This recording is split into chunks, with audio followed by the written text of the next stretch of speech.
কোনো ইন্ডাস্ট্রির বিষয় না, এটা একটা পার্সোনাল বিষয়।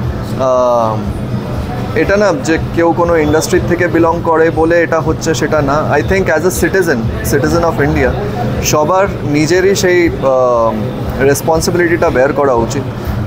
আজকে ক্যামেরার সামনে এসে জ্ঞান আমরা দিতে চাইবো না, পার্টি আমরাও করি, সেটা অসুবিধা না। প্রবলেমটা হচ্ছে যে না আমার মজার জন্যে কারো লাইফ হ্যাম্পার না হয়। আর কারণ একবার প্রাণটা চলে গেলে সেটা তো আর ফেরানো যাবে না, কোনো রকমের টাকাই সেটা ফিরিয়ে আনতে পারবে না, ইন্স্যুরেন্স কোম্পানিও দিতে পারবে না। সো আই থিঙ্ক আর যে করছেও এটা তারও তো ফ্যামিলি আছে। সো আই থিঙ্ক কোথাও না কোথাও বাড়ির থেকে যখন বেরোচ্ছ নিজের মা বাবা বা নিজের বাচ্চা বা নিজের বউ বা নিজের স্বামীর কথা একটু মাথায় রেখো। এতটা ক্যারিড অ্যাওয়ে হয়ে যেও না যে একটা ভুল ডিসিশনের জন্যে ডিফারেন্ট লোকেদের জীবনটা নষ্ট হয়ে যায়। আলাদা করে কিছু বলার, রেসপন্সিবল হওয়াটা তো নিজের হাতে।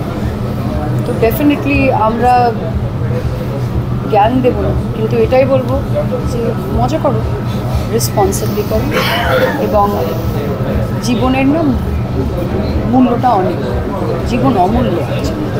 নিজের জীবনের মূল্যটা বোঝো, অন্যের জীবনের মূল্যটাও বোঝো। এটা যদি আমরা মাথায় রাখি তাহলেই দেখবে এরকম যে ভুলগুলো বা খারাপ কাজগুলো হচ্ছে সেগুলো কিন্তু বন্ধ হয়ে যাওয়ার কথা। যে কথায় আছে না, যার যায় তার যায়। একদম।